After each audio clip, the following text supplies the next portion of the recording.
Hello students, today we discuss rule for solving problem based on inverse variation.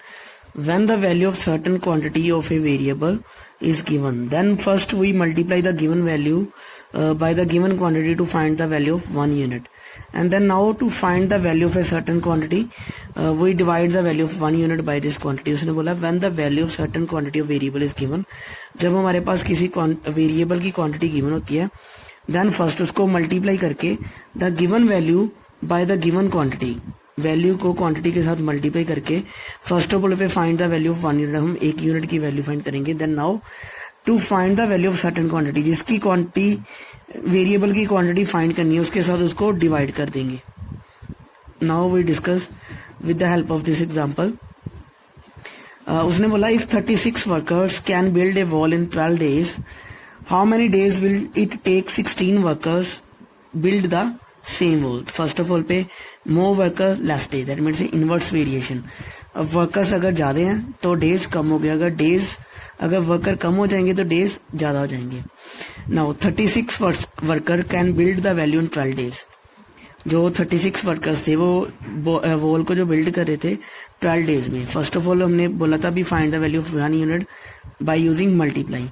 तो हम क्या करेंगे, 1 unit की वैल्यू फाइंड करेंगे, 1 वर्कर की वैल्यू फाइंड करेंगे by multiplying 12 into 36. That means से वर्कर कम हो गए और हमारे पास जो डेज थे वो इंक्रीज करके. नाउ उसके बाद किसकी क्वांटिटी फाइंड करनी थी, हमने 16 वर्कर्स की. तो उसने बोला था find the value of certain quantity, we divide the value of 1 unit by this quantity. इसको डिवाइड करके हम फाइंड करेंगे. नाउ अब हमने 16 वर्कर की देखना भी जो वॉल को बिल्ड कितने डेज में करते हैं, तो उसने बोला था इसको डिवाइड करके फाइंड करना. मैंने से 12 इंटू 36 बाई 16, जब इसको कैलकुलेट करवाया तो हमारे पास जो डेज आ गए वो 27 days. Now your question, see your question number 12 of this exercise.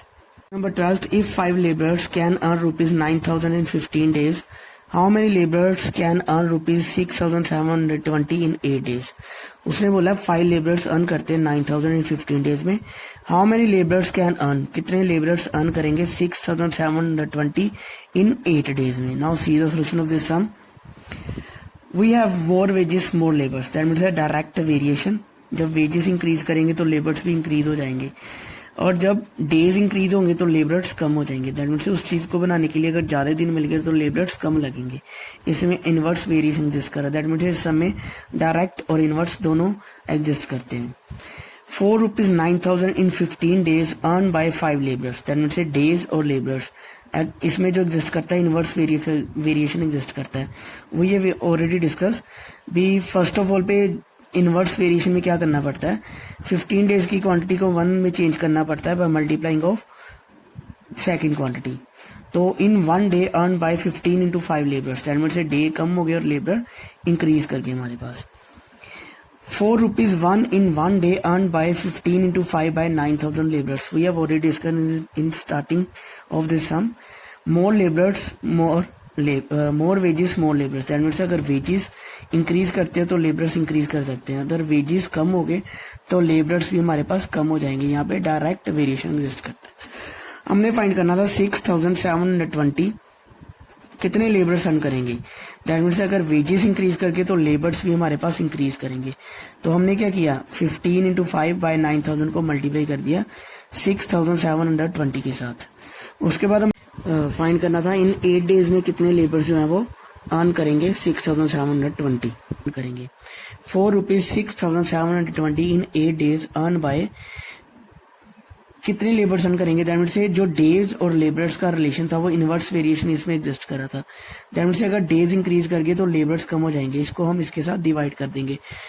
इसको हमने ऑलरेडी डिस्कस किया हुआ है. अभी फर्स्ट ऑफ ऑल पे इनवर्स वेरिएशन में क्या करना है, फर्स्ट ऑफ ऑल इसको क्वांटिटी को 1 में चेंज करना है by multiplying of the second quantity, और जिस क्वांटिटी को फाइंड करना है उसको क्या कर देंगे सेकंड क्वांटिटी के साथ वो डिवाइड कर देंगे.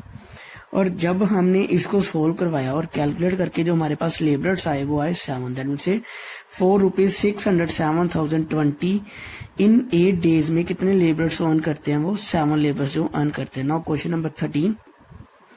Question number 13, fort had provision for 450 man for 80 days. After 10 days 50 man more man arrived.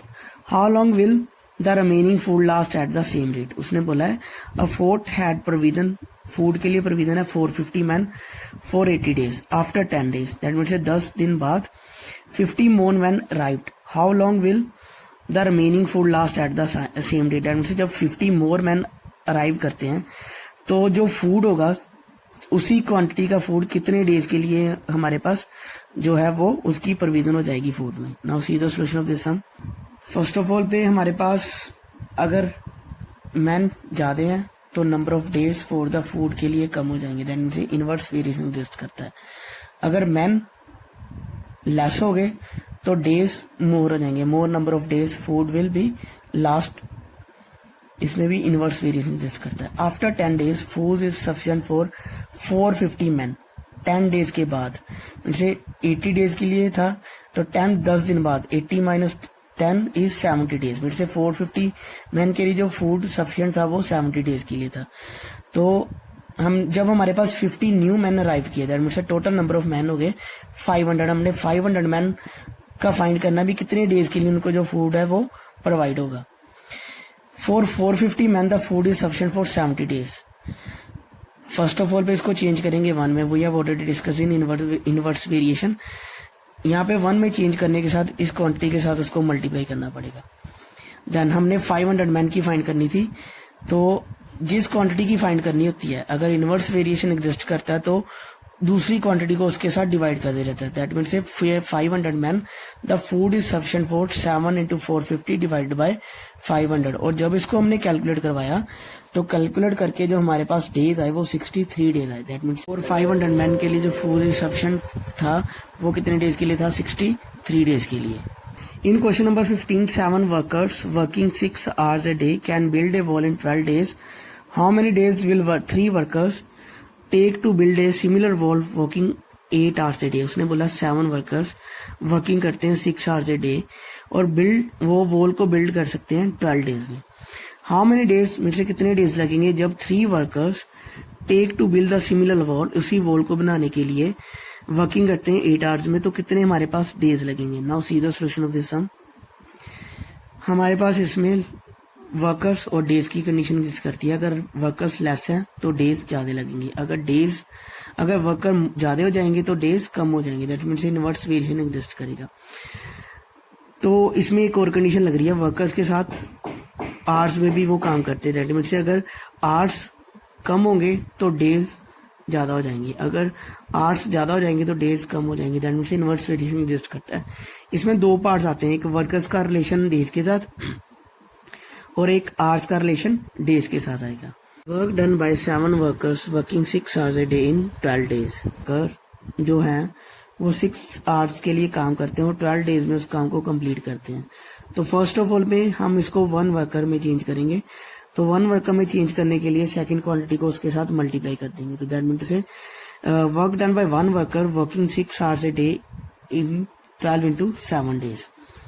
तो हमें 6 hours को भी इन 1 क्वांटिटी में चेंज करना पड़ेगा। आवर्स और डेज का रिलेशन भी इनवर्स वेरिएशन के साथ एग्जिस्ट करता है। तो जब हमने work done bye 1 worker in 1 hours a day के लिए फाइंड किया तो 6 को भी 12 into 7 के साथ मल्टीप्लाई कर देंगे। हमने फाइंड करना है भी 3 वर्कर्स 8 hours के लिए कितने डेज में उस वॉल को बिल्ड कर सकते हैं, that means 3 workers work done by 3 workers in 1 hour a day in 12 into 7 by 6 divided by 3, because in inverse variation में जब जिस क्वांटिटी को फाइंड करना होता है दूसरी क्वांटिटी को उसके साथ डिवाइड करना पड़ता है। नाउ उसके बाद 3 वर्कर्स 8 hours में देखने कितने वर्कर्स लगेंगे उस काम को कंप्लीट करने के लिए। Work done by 3 workers working 8 hours a day, that means hours और डेज का रिलेशन भी इनवर्स वेरिएशन के साथ एग्जिस्ट करता था, तो 8 को इस साइड डिवाइड करेंगे, दैट मीन्स जब इसको कैलकुलेट करवाया तो जो हमारे पास work done by 3 workers working 8 hours a day वो कितने डेज में उसको कंप्लीट करेंगे, 21 डेज में। Thank you students.